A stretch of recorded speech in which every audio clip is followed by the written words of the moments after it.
الحمد لله وكفى وسلام على عباده الذين اصطفى أما بعد فأعوذ بالله من الشيطان الرجيم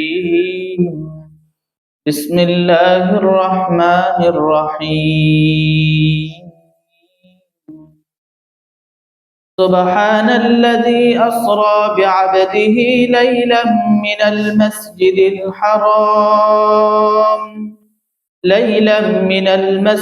الحرام إلى المسجد الأقصى الذي باركنا حوله لنريه من آياتنا إنه هو السميع البصير. وقال رسول الله صلى الله عليه وسلم أوتيت بالبراق وهو دابة أبيض طويل فوق الحمار دون البغل يضع حافره عند منتهى طرفه. فقال رسول الله صلى الله عليه وسلم فركبته حتى أتيت بيت المقدس فربطته الحلقة التي يربط به الأنبياء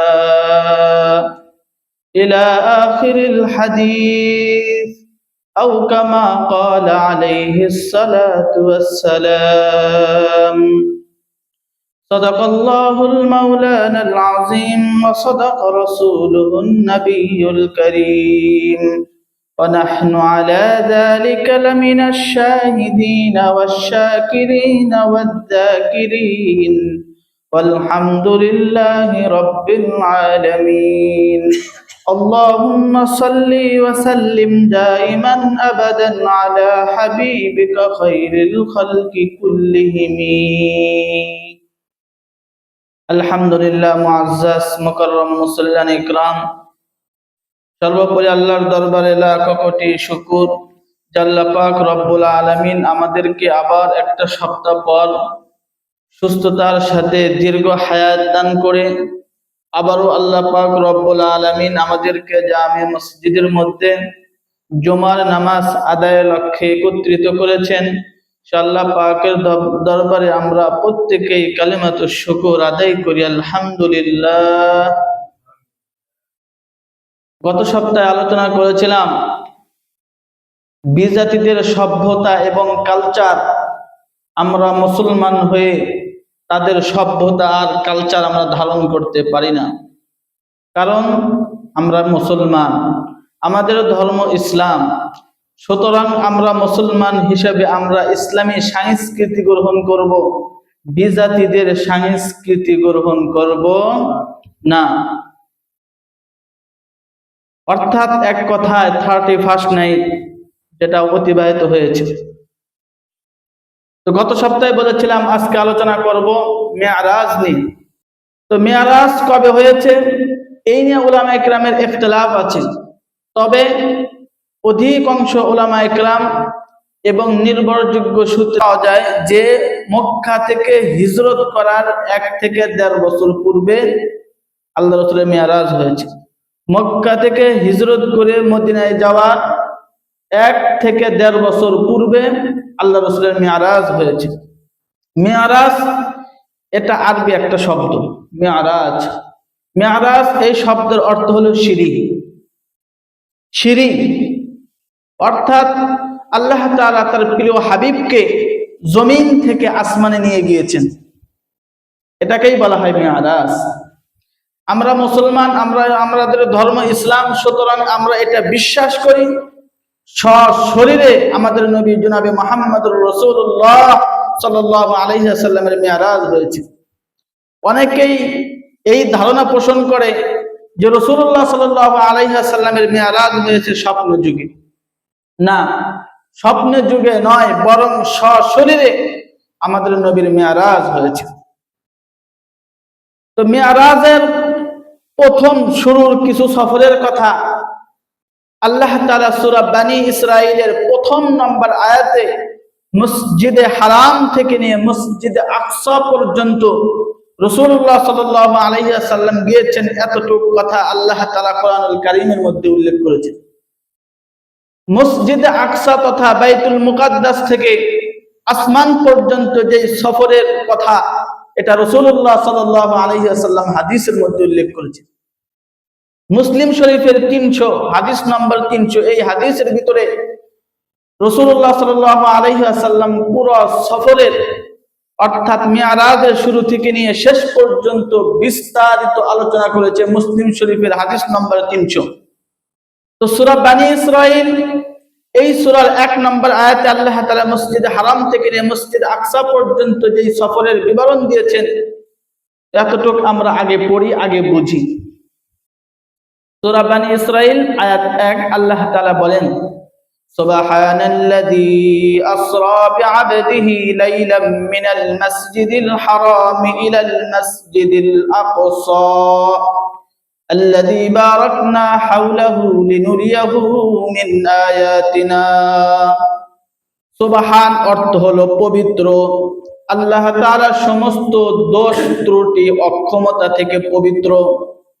মিরাজ এটা আশ্চর্য একটা সফর, এই কারণে আমাদের জেহেনে নাও ধরতে পারে, আমাদের এটা বিশ্বাস নাও হতে পারে। তো আল্লাহ তাআলা এই কারণে শুরুতে বলতেছেন সুবহান। আমরা আশ্চর্য কোন একটা জিনিস যদি দেখি, আশ্চর্য হয়ে গেলে কি বলি? সুবহানাল্লাহ। এই সুবহান শব্দের অর্থ হলো আল্লাহ তাআলা দোষ ত্রুটি থেকে পবিত্র। শুধু এতটুকুই অর্থ না, ইবনে কাসির, আল্লামা ইমাদউদ্দিন ইবনে কাসির রাহমাতুল্লাহি আলাইহি তার তাফসীরের কিতাব, এই তাফসীরের কিতাবের ভিতরে বলেন যে আল্লাহ পাক রব্বুল আলামিন সমস্ত অক্ষমতা থেকে পবিত্র, শুধু দুর্বলতা থেকে এবং দোষ ত্রুটি থেকেই পবিত্র না, বরং আল্লাহ তাআলা সমস্ত দোষ ত্রুটি এবং অক্ষমতা এবং দুর্বলতা প্রত্যেক জিনিস থেকে আল্লাহ তাআলা কি পবিত্র।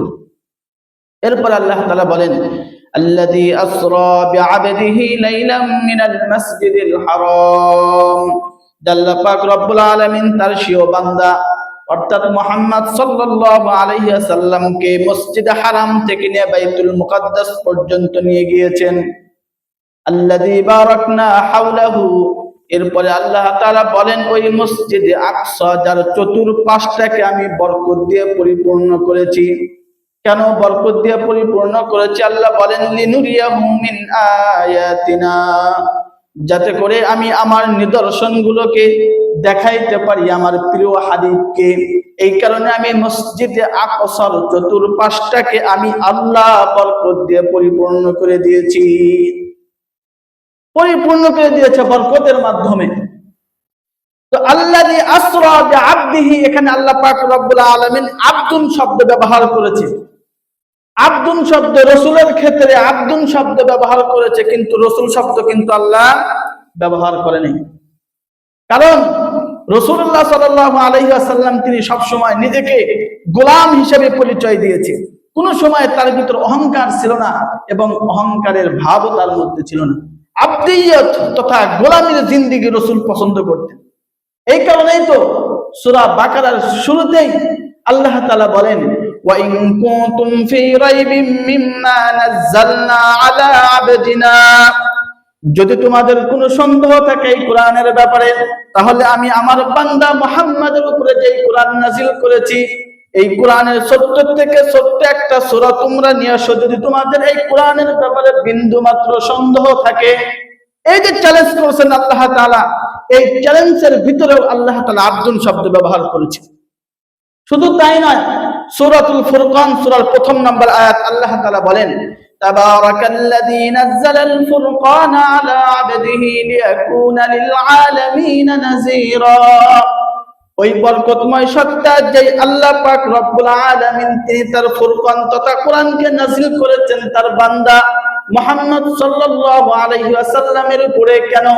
লিয়াকুনা লিল আলামিনা নাযীরা, যাতে করে এই কোরআনের মাধ্যমে तमाम পৃথিবীর সমস্ত মানুষকে নবী কি করতে পারে? সতর্ক করতে পারে, ভীতি প্রদর্শন করতে পারে।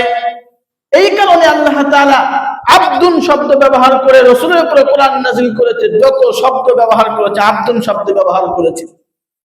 অন্য অন্য জায়গায় ইয়া আইয়ুহাল মুযাম্মিল, ইয়া আইয়ুহাল মুদ্দাসসির, তাহা, ইয়াসিন রাসূলের লকব ব্যবহার করেছে। তো আব্দুন শব্দটা আল্লাহ রাসূল সবচেয়ে বেশি পছন্দ করতেন। এই কারণে আল্লাযী আসরা বিআবদিহি, এখানে আব্দুন শব্দ আল্লাহ তাআলা ব্যবহার করেছে। তাহলে এতক্ষণ আমরা জানলাম আল্লাহ রাসূল মসজিদে হারাম থেকে বাইতুল মুকাদ্দাস পর্যন্ত গিয়েছে। মসজিদে হারাম থেকে বাইতুল মুকাদ্দাস পর্যন্ত গিয়েছে। বুখারী শরীফের 3231 নম্বর হাদিস, অর্থাৎ মিরাজের প্রেক্ষাপট কিভাবে সূচনা হলো, হযরত আয়েশা রাদিয়াল্লাহু তাআলা আনহা সূত্রে বর্ণিত। তিনি একদিন রাসূলুল্লাহ সাল্লাল্লাহু আলাইহি ওয়াসাল্লামকে প্রশ্ন করতেছেন, ওগো পয়গম্বর, আপনি আপনার জীবনে উহুদের ময়দানে যে কষ্ট পেয়েছেন তার চাইতেও কি জীবনে আর কোনোদিন এর চাইতে বেশি কষ্ট পেয়েছেন? আয়েশা রাদিয়াল্লাহু তাআলা আনহা বলেন, আন্না আয়েশা রাদিয়াল্লাহু তাআলা আনহা قالت للنبي صلى الله عليه وسلم هل أتى عليك يوم كان أشد من يوم أحد। আয়েশা রাদিয়াল্লাহু তাআলা আনহা রাসূলুল্লাহ সাল্লাল্লাহু আলাইহি ওয়াসাল্লামকে প্রশ্ন করতেছে, ইয়া রাসূলুল্লাহ, আপনি কি উহুদের ময়দানে যে কষ্ট পেয়েছেন এর চাইতে জীবনে কি আর কোনোদিন বেশি কষ্ট পেয়েছেন? فقال رسول الله صلى الله عليه وسلم لقد لقيت ما من قومك لقيت। রাসূলুল্লাহ সাল্লাল্লাহু আলাইহি ওয়াসাল্লাম বললেন, হে আয়েশা, তোমার কওম থেকে যা পাওয়ার তা তো পাইছি। অর্থাৎ মক্কার কাফের মুশরিকরা রাসূলের উপর যে নির্যাতন করছে সেই নির্যাতন তো আছেই। মক্কার কাফের মুশরিকরা রাসূলের উপর নির্যাতন করে নাই? করছে। এরপরে রাসূলুল্লাহ সাল্লাল্লাহু আলাইহি ওয়াসাল্লাম বলেন, ওয়াকানা আশাদ্দু মা লাকিতু মিনহুম ইয়াওমাল আকাবা। তবে এর চাইতে আমি নবী মুহাম্মদ বেশি কষ্ট পেয়েছি তায়েফের ময়দানে। মক্কার কাফের মুশরিকরা যতটুকু আমাকে কষ্ট দিয়েছে এর চাইতে বেশি কষ্ট আমি আমার জীবনে পেয়েছি তায়েফের ময়দান থেকে। তায়েফের ময়দানে আমি সবচাইতে বেশি কষ্ট পেয়েছি। এরপরে রাসূলুল্লাহ সাল্লাল্লাহু আলাইহি ওয়াসাল্লাম বলেন, ইদা আরাদতু নাফসি আলা ইবনে আবদ ইয়ালিল ইবনে আবদ কুলাল। ইয়ালিল ইবনে আবদ কুলাল একজন ব্যক্তির নাম।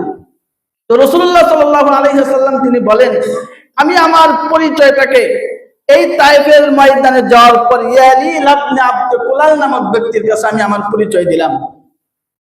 ফালাম ইজিবনি ইলা মা আরাদতু। রাসূলুল্লাহ সাল্লাল্লাহু আলাইহি ওয়াসাল্লাম বলেন, সে আমার কথার কোনো জবাব দিল না। আমি তার কাছ থেকে যা চাইছি সে আমার কথার কোনো জবাব দেয় নাই। এর কাছে পরিচয় দেওয়ার পরে রাসূল তার থেকে যে আশা করেছে সেই আশার কোনো জবাব দেয় নাই। বরং কি করেছে? বরং তায়েফের ময়দানে বখাটি ছেলেদেরকে রাসূলুল্লাহ সাল্লাল্লাহু আলাইহি ওয়াসাল্লামের পিছনে লাগায় দিয়েছে। যারা রাসূলুল্লাহ সাল্লাল্লাহু আলাইহি ওয়াসাল্লামকে পাথর নিক্ষেপ করেছে, রাসূলুল্লাহ সাল্লাল্লাহু আলাইহি ওয়াসাল্লামের দিকে থুতু নিক্ষেপ করেছে, রাসূলুল্লাহ সাল্লাল্লাহু আলাইহি ওয়াসাল্লামের শরীর মোবারকটা রক্তে রঞ্জিত করে দিয়েছে, ক্ষত বিক্ষত করে দিয়েছে।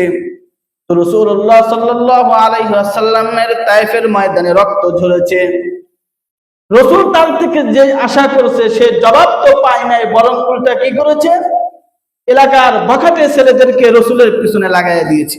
যারা রাসূলকে আক্রমণ করেছে তায়েফের ময়দানে রাসূলের রক্ত ঝরাইছে। এরপরে রাসূলুল্লাহ সাল্লাল্লাহু আলাইহি ওয়াসাল্লাম তিনি বলেন, ফানতালাকতু ওয়া আনা মাহমুমুন আলা ওয়াজহি ফালাম আস্তাফিক ইল্লা ওয়া আনা বিকরনিস সাআলিব। রাসূলুল্লাহ সাল্লাল্লাহু আলাইহি ওয়াসাল্লাম বলেন, আমি রক্তাক্ত হওয়ার পরে আমি সেখান থেকে চলে আসলাম। ফালাম আস্তাফিক, কিন্তু আমার চেহারা থেকে সেই ভারাক্রান্ত হৃদয় নিয়ে আমার চেহারা থেকে চিন্তার ছাপ দূর হচ্ছে না। ফালাম আস্তাফিক ইল্লা ওয়া আনা বিকরনিস সাআলিব, কর্ণ সাআলিব নামক জায়গা আমি বসলাম। কর্ণ সাআলিব একটা জায়গার নাম। রাসূলুল্লাহ সাল্লাল্লাহু আলাইহি ওয়াসাল্লাম বলেন, আমি এই জায়গায় বসলাম। ফারাফাতু রাসি, আমি আমার মাথাটাকে আসমানের দিকে উঠাইলাম। ফারাফাতু রাসি, আসমানের দিকে আমি আমার মাথা উঠাইলাম। ফাইদা আনা বিসাহাবাতিন ক্বাদ আযাল্লাতনি, আসমানের দিকে আমি আমার মাথা ওঠানোর পরে দেখলাম একটা মেঘের খণ্ড এসে আমাকে ছায়া দিচ্ছে, একটা মেঘের খণ্ড এসে আমাকে ছায়া দিচ্ছে। সুম্মা নাযারতু ফিহা ফাইযা ফিহা জিবরিল। আমি এরপরে ওই মেঘমালার দিকে ভালো করে তাকাইলাম, তাকানোর পরে দেখি ওই মেঘের খণ্ডের মধ্যে হযরত জিবরিল আলাইহিস সালাতু ওয়াস সালাম, ওই মেঘের খণ্ডের মধ্যে জিবরিল আলাইহিস সালাতু ওয়াস সালাম ফানাদানি فقال إن الله قد سمع قول قومك لك وما ردوا عليك। জিবরাইল আমিন আমাকে ডাক দিয়ে বলে, ওগো পয়গম্বর, আপনি তায়েফবাসীদেরকে যে দাওয়াত দিয়েছেন, যেই কথা যেই দাওয়াতে ইলাল্লাহ আপনি তায়েফবাসীদের কাছে পৌঁছাইছেন, এর জবাবে তায়েফবাসীরা আপনার সাথে কি আচরণ করেছে আল্লাহ তাআলা সব কিছু শুনেছেন, সব কিছু আল্লাহ তাআলা শুনেছেন। وقد بعث إليك ملك الجبال لتأمره بما شئت فيهم। এবং আল্লাহ তাআলা আপনার কাছে পাহাড়ের ফেরেশতাদেরকে পাঠিয়ে দিবে, যেই পাহাড়ের ফেরেশতাদেরকে আপনি যা হুকুম করবেন তারা তাই করবে। ফানাদানি মালাকুল জিবাল। এরপরে পাহাড়ের ফেরেশতারা রাসূলুল্লাহ সাল্লাল্লাহু আলাইহি ওয়াসাল্লামের কাছে আসলেন। ফাসাল্লামা আলাইয়া সুম্মা ক্বালা ইয়া মুহাম্মদ। আসার পরে বললেন, আসসালামু আলাইকুম ওয়া রাহমাতুল্লাহ। সালাম দিয়ে বললেন, ওগো নবী মুহাম্মদ। فقال ذلك فيما شئت إن شئت أن أطبق عليهم الأخشبين। ওগো নবী, আপনি তাদের ব্যাপারে যেই হুকুম করবেন, যেই আদেশ করবেন, আমি ওই হুকুম পালন করব। আপনি যদি চান তাহলে দুই পাশের যেই পাহাড়, এই পাহাড়কে তাদের উপর চাপায়া দেয়া তাদেরকে পিষ্ট করে দেব, শেষ করে দেব একেবারে। فقال رسول الله صلى الله عليه وسلم بل أرجو أن يخرج الله من أصلابهم من يعبد الله وحده لا يشرك به شيئا। রাসূলুল্লাহ সাল্লাল্লাহু আলাইহি ওয়াসাল্লাম বললেন, না না, বরং তাদেরকে পিষে শেষ করে দেওয়া যাবে না। আমি আশাবাদী হয়তো তারা না বুঝে আমার উপর আক্রমণ করেছে, আমাকে রক্তাক্ত করেছে, আমার শরীর থেকে রক্ত ঝরাইছে, কিন্তু তাদের এই ওরস থেকে, তাদের বংশ থেকে এমন ব্যক্তি দুনিয়াতে আসবে যারা আমি নবী মুহাম্মদকে রাসূল হিসেবে স্বীকৃতি দিবে, নবী হিসেবে স্বীকৃতি দিবে এবং এক আল্লাহর উপরে ঈমান আনবে, ওই আল্লাহর সাথে অন্য কাউকে শরীক করবে না। পৃথিবীর এমন কোন শাসক আছে যার শরীর পুরো রক্তাক্ত করে দেওয়ার পরেও এই কথা বলে তারা বোঝে নাই, না বুঝে আমার উপর আক্রমণ করেছে? এরকম পৃথিবীর কোন শাসক আছে? এমন পরিস্থিতিতে আল্লাহ রাসূল তাদেরকে মাফ করে দিলেন। আল্লাহ তাআলা ফেরেশতা পাঠাইছে শুধুমাত্র হুকুম করবে, বলা মাত্রই তাদের শেষ করে দিবে। এরপরে রাসূলুল্লাহ সাল্লাল্লাহু আলাইহি ওয়াসাল্লাম তাদের প্রত্যেককে মাফ করে দিলেন। এই যে তায়েফের ময়দান থেকে আল্লাহ রাসূল সাল্লাল্লাহু আলাইহি ওয়াসাল্লাম এত কষ্ট, হৃদয় ভাঙা, দিল ভারাক্রান্ত। একদিকে আল্লাহ রাসূল সাল্লাল্লাহু আলাইহি ওয়াসাল্লামের মাতা পিতা দুনিয়া থেকে চলে গেছে আগেই, অপরদিকে রাসূলুল্লাহ সাল্লাল্লাহু আলাইহি ওয়াসাল্লামের জীবনের প্রথম স্ত্রী সহধর্মিণী হযরত খাদিজাতুল কুবরা রাদিয়াল্লাহু তাআলা আনহা, সেও দুনিয়া থেকে চলে গেছে। আবার রাসূলুল্লাহ সাল্লাল্লাহু আলাইহি ওয়াসাল্লামের চাচা আবু তালেব, যে ইসলাম গ্রহণ করে নাই, ইসলাম গ্রহণ না করেও রাসূলুল্লাহ সাল্লাল্লাহু আলাইহি ওয়াসাল্লামের ঢাল হিসেবে ছিল, সেও দুনিয়া থেকে বিদায় নিয়ে চলে গেছে।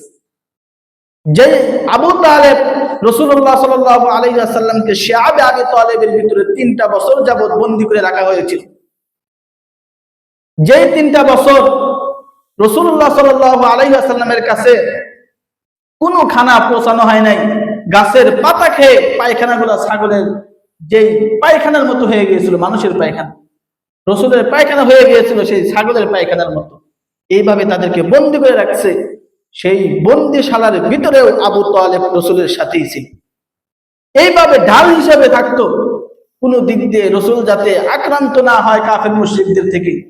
যদিও ইসলাম গ্রহণ করে নাই, তারপরেও রাসূলের ঢাল হিসেবে সে দুনিয়াতে যতদিন ছিল ঢাল হিসেবে থাকতো।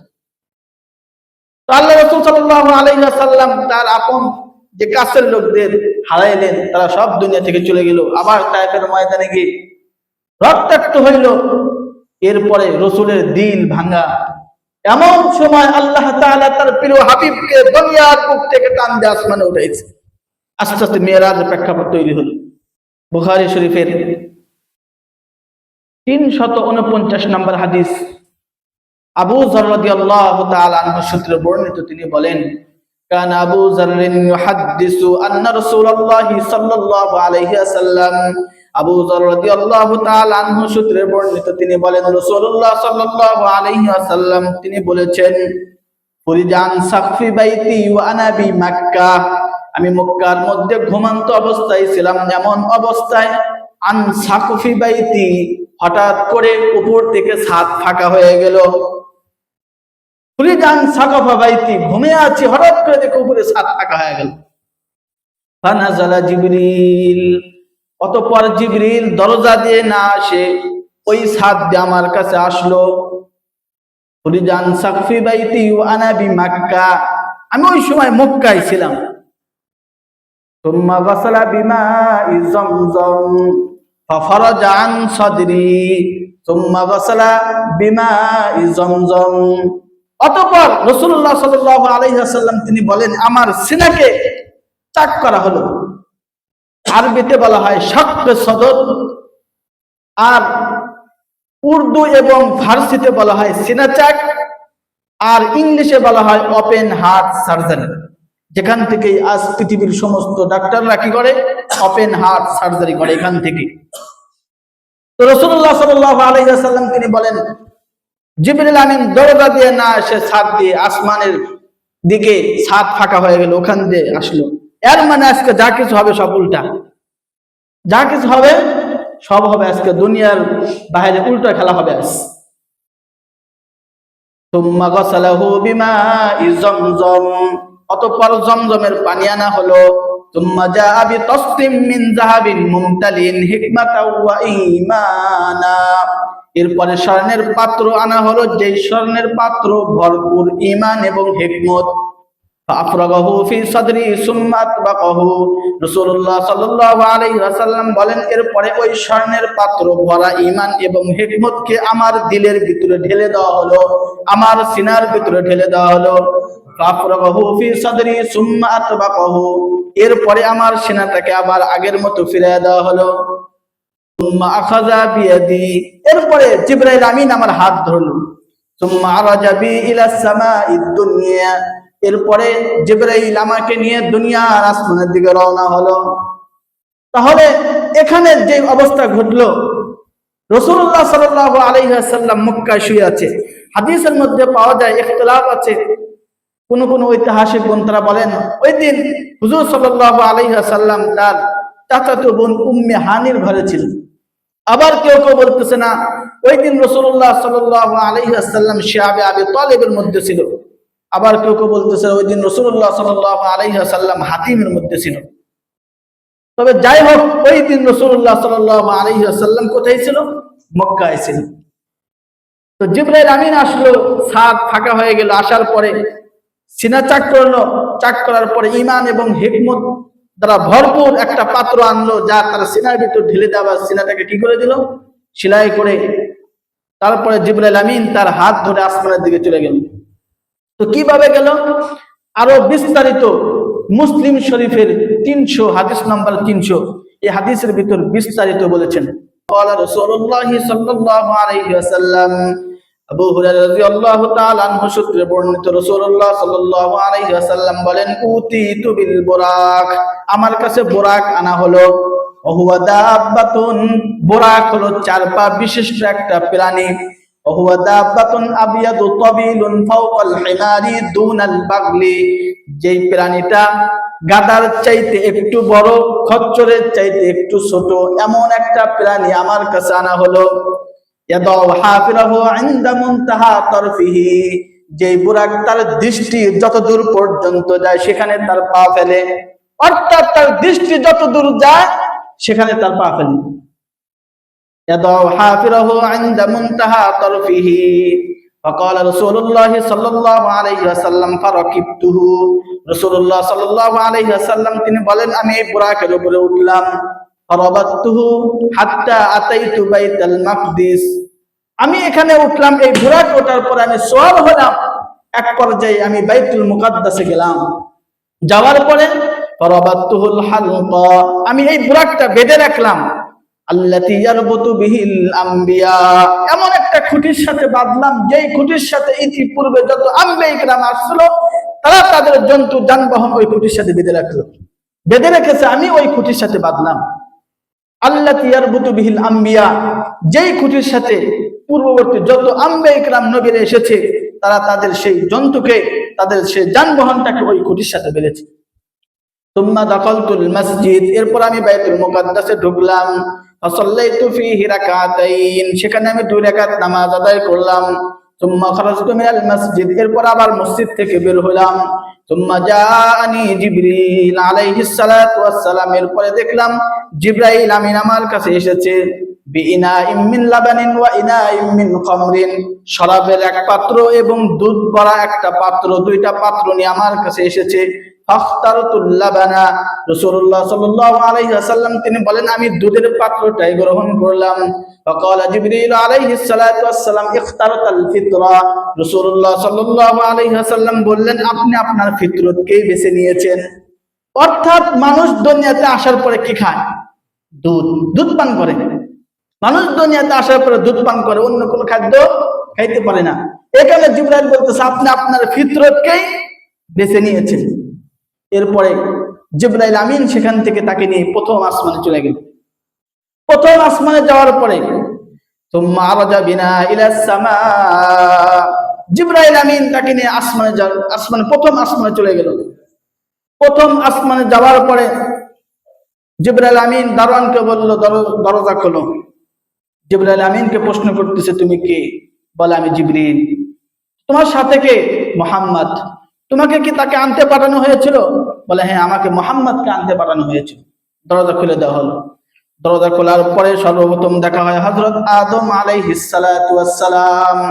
রাসূলুল্লাহ সাল্লাল্লাহু আলাইহি ওয়াসাল্লাম বলেন প্রথম আসমানে যাওয়ার পরে সর্বপ্রথম দেখা হয় আমাদের পিতাকে আদম আলাইহিস সালাতু ওয়াস সালাম। ফারাহাবা লি ওয়া দাআলি খাইর, আদম আলাইহিস সালাতু ওয়াস সালাম আমি নবী মুহাম্মদকে দেখে স্বাগত জানালো এবং আমার জন্য কল্যাণের দোয়া করলো।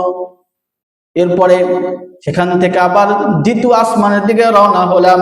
আবার একই পূর্বে ন্যায় প্রশ্ন করলো তুমি কে? বললো আমি জিবরিল। কাকে নিয়ে এসেছো? বলে মুহাম্মদ। তোমাকে কি তাকে আনতে পাঠানো হয়েছিল? বলে হ্যাঁ, আমাকে তাকে আনতে পাঠানো হয়েছিল। এরপরে দরজা খুলে দেওয়া হয়।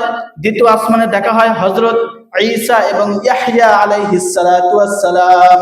তারা দুইজন রাসূলুল্লাহ সাল্লাল্লাহু আলাইহি ওয়াসাল্লামকে স্বাগত জানালো এবং দুইজনই রাসূলুল্লাহ সাল্লাল্লাহু আলাইহি ওয়াসাল্লামের জন্য কল্যাণের দোয়া করলো। এরপরে জিবরিল আমিন সেখান থেকে দ্বিতীয় আসমান থেকে আবার তৃতীয় আসমানের দিকে রওনা হলো। তৃতীয় আসমানে যাওয়ার পরে আবার একই প্রশ্নের উত্তর দেওয়ার পরে দরজা যখন খোলা হয়, খোলার পরে সর্বপ্রথম দেখা হয় হযরত ইউসুফ আলাইহিস সালাতু ওয়াস সালাম। যে ইউসুফ নবীকে আল্লাহ তাআলা পৃথিবীর অর্ধেক সৌন্দর্য দিয়েছিল, এই ইউসুফ আলাইহিস সালাতু ওয়াস সালামের সাথে তৃতীয় আসমানে দেখা হয়। এরপর হযরত ইউসুফ আলাইহিস সালাতু ওয়াস সালাম আমাদের নবী মুহাম্মদকে স্বাগত জানালো এবং কল্যাণের দোয়া করলো। এরপর তৃতীয় আসমান থেকে চতুর্থ আসমানের দিকে রওনা হলো। আবার ওই পূর্বে এক প্রশ্ন করলো, প্রশ্ন করার পর প্রশ্ন জবাব দেওয়ার পর দরজা খুলে দেওয়া হলো। দরজা খুলে দেওয়ার পর চতুর্থ আসমানে দেখা হলো হযরত ইদ্রিস আলাইহিস সালাতু ওয়াস সালাম। ইদ্রিস আলাইহিস সালাতু ওয়াস সালাম আমাদের নবী মুহাম্মদকে স্বাগত এবং কল্যাণের দোয়া করলো। এরপর চতুর্থ আসমান থেকে পঞ্চম আসমানের দিকে রওনা হলো। আবার পূর্বে একই প্রশ্ন জবাব দেওয়ার পর দরজা খুলে দেওয়া হলো। খুলে দেওয়ার পরে ওই সময় পঞ্চম নম্বর আসমানে দেখা হয় হযরত হারুন আলাইহিস সালাতু ওয়াস সালাম। অতঃপর হযরত হারুন আলাইহিস সালাতু ওয়াস সালাম আমাদের নবী মুহাম্মদের জন্য স্বাগত জানালো এবং কল্যাণের দোয়া করলো। এরপর পঞ্চম আসমান থেকে যায় ষষ্ঠ আসমানের দিকে রওনা হলো। ষষ্ঠ আসমানে যাওয়ার পরে দেখা হয় হযরত মূসা আলাইহিস সালাতু ওয়াস সালাম। মূসা আলাইহিস সালাতু ওয়াস সালাম আমাদের নবী মুহাম্মদকে স্বাগত এবং কল্যাণের দোয়া করলো। তাহলে 6 নম্বর আসমানের কার সাথে? হযরত মূসা আলাইহিস সালাতু ওয়াস সালামের সাথে। এরপর 6 নম্বর আসমান থেকে 7 নম্বর আসমানের দিকে রওনা হলো। 7 নম্বর আসমানে যাওয়ার পরে পূর্বে ন্যায় সব প্রশ্ন করা হলো। প্রশ্ন জবাব দেওয়ার পর দরজা খোলা হলো। খোলার পরে দেখা হয় হযরত ইব্রাহিম আলাইহিস সালাতু ওয়াস সালাম। ইব্রাহিম আলাইহিস সালাতু ওয়াস সালাম আমাদের নবী জনাবে মুহাম্মদুর রাসূলুল্লাহ সাল্লাল্লাহু আলাইহি ওয়াসাল্লামের জন্য কল্যাণের দোয়া করলেন এবং স্বাগত জানালেন। এরপর এরপরে দেখে হযরত ইব্রাহিম আলাইহিস সালাতু ওয়াস সালাম 7 নম্বর আসমানে যাওয়ার পর দেখে বাইতুল মামুরের সাথে হেলান দিয়ে বসে আছে। বাইতুল মামুরের সাথে হেলান দিয়ে বসে আছে হযরত ইব্রাহিম আলাইহিস সালাতু ওয়াস সালাম। তো যেই বাইতুল মামুরে প্রতিদিন 70,000 ফেরেশতা একবার কি করে ইবাদতের জন্য ঢোকে, ওই একবার ঢুকে বের হয়, ওই 70,000 ফেরেশতা কিয়ামত পর্যন্ত আর ঢোকার সুযোগ পাবে না। মানে প্রতিদিন 70,000 করে ঢুকবে, দ্বিতীয়বার একবার যে ঢুকছে দ্বিতীয়বার আর ঢোকার আর অপশন নেই, সিরিয়াল নেই সেই বাইতুল মামুরে।